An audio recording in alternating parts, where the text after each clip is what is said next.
Several studies have shown that getting out in nature provides physical and psychological benefits. Yet, many people do not make time for nature in their daily lives. A recent Nature Conservancy poll found that only about 10% of American teens spend time outside each day. According to research by the Harvard School of Public Health, American adults spend less than 5% of their days outdoors.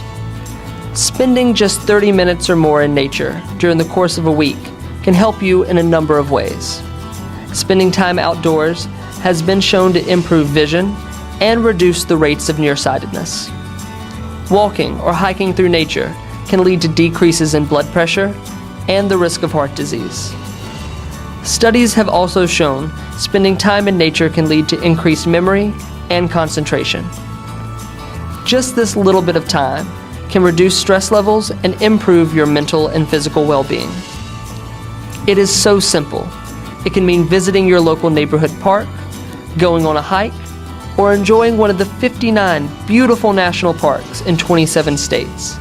The National Park Service even offers free days several times a year. With all the benefits, you owe it to yourself to spend a little more time in nature. You'll think more clearly, feel better, and make some fun memories.